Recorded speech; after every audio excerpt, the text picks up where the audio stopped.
London Bridge is falling down, falling down, falling down. London Bridge is falling down, my fair. Just about every educated person is familiar with the traditional nursery rhyme London Bridge is falling down, which deals with the collapsing London Bridge and attempts, realistic or fanciful, to repair it.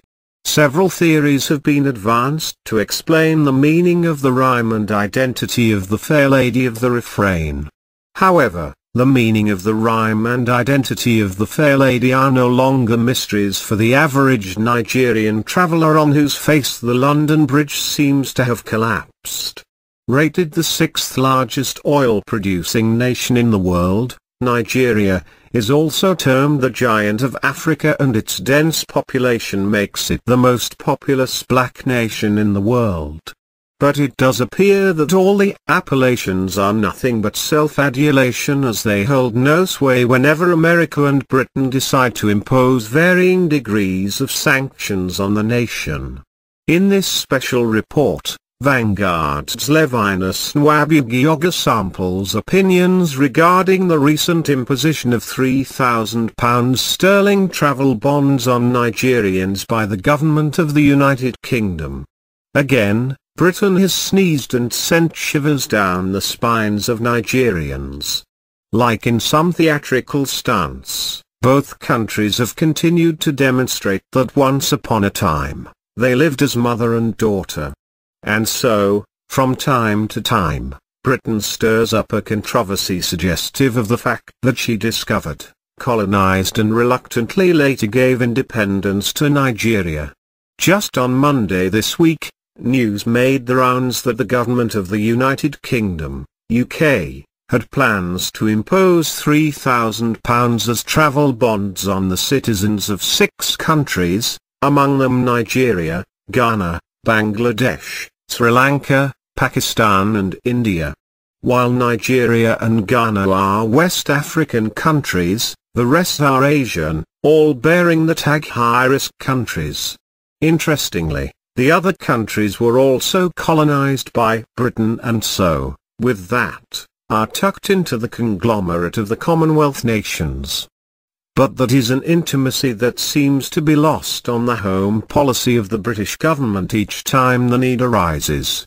Instead, Britain always appears brutish and lashes out heavily on these countries. Such was the case when the country came up with a new travel policy during the week. Hear the British Home Secretary, Miss Theresa May, who said, "This is the next step in making sure our immigration system is more selective, bringing down net migration from the hundreds of thousands to the tens of thousands, while still welcoming the brightest and the best to Britain." She added, "In the long run, we're interested in a system of bonds that deters overstaying and recovers costs if a foreign national has used our public services." Consequently, from November, a pilot scheme which will target visitors from those countries who will have to pay the UK government a form of cash guarantee or deposit to deter immigration abuse will commence. They will forfeit the £3,000 if they overstay in Britain and fail to return to their home countries by the time their visa has expired. Apart from security reasons which many believe prompted the charges, sources also disclosed that the Home Office of the British government might as well be targeting countries with high volumes of visitor visa applications and what it deems to be relatively high levels of fraud and abuse. Meanwhile, the development came as a shock, even though it wasn't the first time the British government would be imposing stringent sanctions on the country. Since then, a lot of concerns have been raised by Nigerians, just as some democratic institutions such as the National Assembly, in stout defense of Nigerian citizens in Britain, have also threatened to reciprocate the hostile measure. A peep into history indicates that in September 1986, the Margaret Thatcher administration decided, at the end of a cabinet meeting, that in future, travellers from Nigeria, India, Ghana, Bangladesh and Pakistan would need to obtain visas in their own countries before traveling. Before the 1986 decision, nationals of all Commonwealth nations, except Sri Lanka, did not need visas to travel to the UK. Justifying the decision, Home Secretary at the time, Douglas Hurd, said, "We have to have immigration checks, and I think it is more sensible that these checks are carried out before someone sets off on a journey." Reacting, the opposition Labour Party described the Thatcher government decision on visa requirements for the 5 countries as racist. Then Shadow Home Secretary in the Labour Party, Gerald Kaufman, said, "It is typical of this government that in future, white visitors from racialist South Africa will be able to come here without a visa, while a visa will be required for parents and other family members of British citizens living and working in this country." But as the country heats up, many Nigerians have evaluated the measure and appear divided in their views. While some bemoaned the UK government's decision, many lashed out at the Nigerian government and the elite whom they said had not made the country any better for the people. They were also emphatic about the dilapidated social infrastructure and poor living conditions which the government has refused to improve on. But at the time of filing this report, there were speculations that the British government might rescind the decision, though no step in that direction had been taken. Meanwhile, Saturday Vanguard exclusively sought the views of some Nigerians on the issue, and below were the excerpts of that encounter. "Must we go to UK?" Ambassador Leo Okaugwu, ex-Nigerian envoy to Romania and Bulgaria. "If you are going to a foreign country, you prepare for it.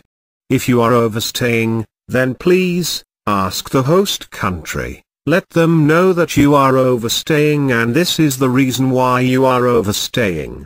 It is a very simple exercise. But if you are overstaying and the country doesn't know that you are overstaying, it is wrong. If our legislators made a law saying that this will happen if you overstay in Nigeria, you have to pay a certain amount of money, then that has to do with the sovereignty of that country. But if you don't want it that way, you must put certain things about other countries into consideration before enacting your legislations. If the British did that and looked at the circumstances in that case and then said, because of the experience we have been having, this is what we are going to do, and they come up with a regulation and it is approved by their parliament and you said you are going to oppose it? If you want to go there and they said you have to deposit £3,000 and you said you don't have it, then, don't go. Are they forcing you to come? Must you go? Why must you go? Because you have money and next door, you have people suffering. What for? Develop your own tourism industry. Look at your hospitals. Equip them. I tell you that the people you are going to meet in UK hospitals might be Nigerian doctors. But why are they there? It is because you are not encouraging them to come back home by having bad hospitals, by having tacitly equipped hospitals. That's why most of them are there. Encourage your doctors to come home and do what they have to do. Blame it on the leaders. Dr. Ogbonnaya. The decision taken by the British is born out of national security and national interest. Maybe there is national pride to stop other nationals of countries of the world from getting quick access into their country. If we have a good country, which I think we do, but the leaders are not as good in their intervention as what we have in other countries, it's up to them to now ask the government why it is so. Nigerian leaders should bury their heads in shame. Nkeo Briggs, social crusader and human rights activist. Any government official that is arguing the demand that the British government is making should know they have every right to make that demand. If Nigeria doesn't like it, they should also make the same demand on the British citizens. But I think the government officials should be ashamed of themselves that they are spending time arguing over this issue. It is actually an embarrassment to all Nigerians that we are singled out in this manner, and it is because of the lack of accountability and the failure of governments that has made this possible. It is not your fault, it's not the market man's fault, it is the fault of the senators and the members of House that are now arguing the point. You see, you and I don't have that luxury. The man in the community and in the market doesn't have that luxury. It is up to you and I, the man on the street, the man in the market, to make sure that our so-called politicians and the elected don't abandon us and fly out. And how do we do it? We do it by taking power, by having people's power and insisting that everybody must get medical care here. That way, we will make sure that our hospitals work and our roads are good. As a human being and as somebody who will speak up against injustice, whether in Nigeria or outside of Nigeria, I think that we shouldn't lose sight of the fact that the United Kingdom is a country and therefore like Nigeria. And the United Kingdom is a country governed by its own rules and regulations. The UK, like Nigeria, has the right to change its laws when it suits them against whomever they choose. The British government must have a reason why it proposes this. But to someone who is aware, we know that people, not just Nigerians, but people seeking greener pastures, travel to other countries like Europe and America. All over Europe and America, people are dying in the desert trying to get to places like Italy, Turkey and places like that. When you look at that, you can begin to see why any country would want to make sure that only the people they permit are in their country, and that when they tell you to come in for 6 months, or for 2 months, or 2 weeks for medical reasons or for education or whatever, when you finish that you will go. The fact that people have overstayed and continue to overstay, whether we like it or not, is a strain on the country. It is an economic strain on them. It is a social strain on them in the sense that, fair enough, there was the issue of the young man who strapped a bomb to himself on his way to America. The only reason why he boarded was to blow off the plane. This was a young man who traveled to the UK for studies, for exposure. He got exposed in the UK and also had some level of contacts while he was in Nigeria. Then recently, the young man who is a Nigerian by the fact that his parents are Nigerians but was born in the United Kingdom, tried to blow up a plane. So I am just trying to say that if this is happening in Nigeria, what will Nigerians do? Nigerians would be shutting their borders so that people from Niger, people from Mali, Chad or Cameroon do not cross into Nigeria illegally and perpetrate terrorist acts in Nigeria. It is a serious punishment on Nigeria and Nigerians. Chief Sankaya, National Chairman of the People's Progressive Alliance, PPA. I think the leadership of this country must protect its citizens. It is a serious punishment on Nigerians, and Nigeria has come a long way with Britain. Nigeria was colonized by Britain and so many Nigerians live in Britain and we haven't been found wanting. We have always seen Britain as our second home.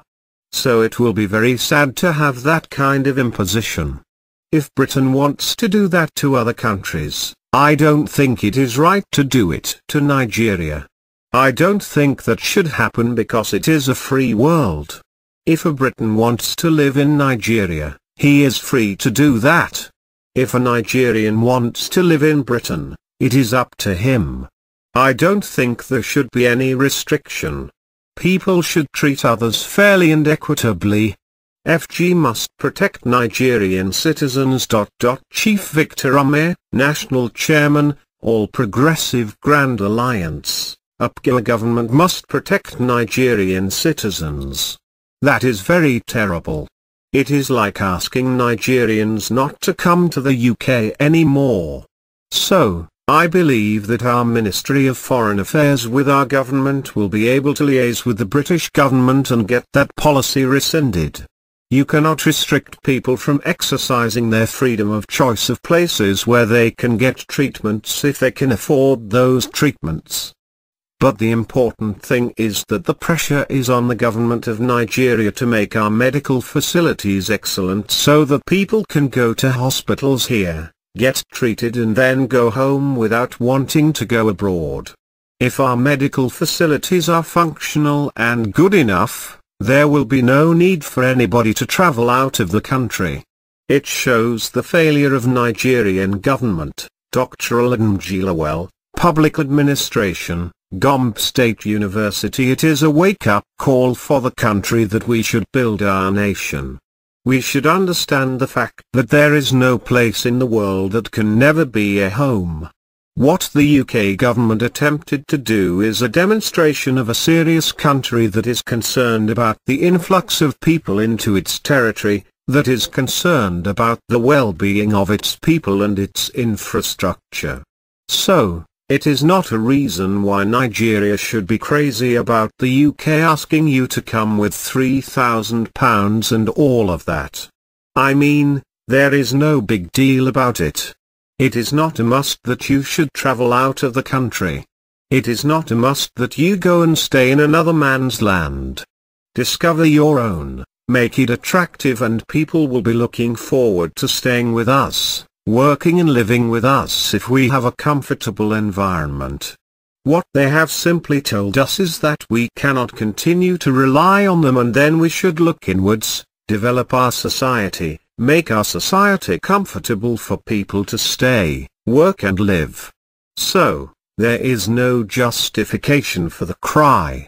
It is their country and they have made a policy as regards how they want to run their country, the kind of people they want to admit into their territory and how long they want you to stay. In terms of international relations, it is a demonstration of a serious, focused country. So, if we think we are very responsible as a country, whether we go in there or not, it doesn't matter. This is even time to reciprocate what the UK has done by saying that the British national will have some millions of naira before coming into Nigeria to know whether we are the ones that will feel the effect or them. The reactions of some Nigerians to this development these few days practically demonstrates that our governments at all levels are not serious of building a society where we find comfort and live peacefully.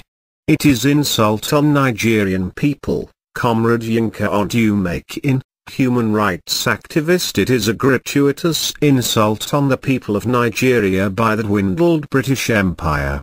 If after all the years of colonizing Nigeria the Brits think they have not milked us enough, the Nigerian government should bare its teeth against British interests in Nigeria.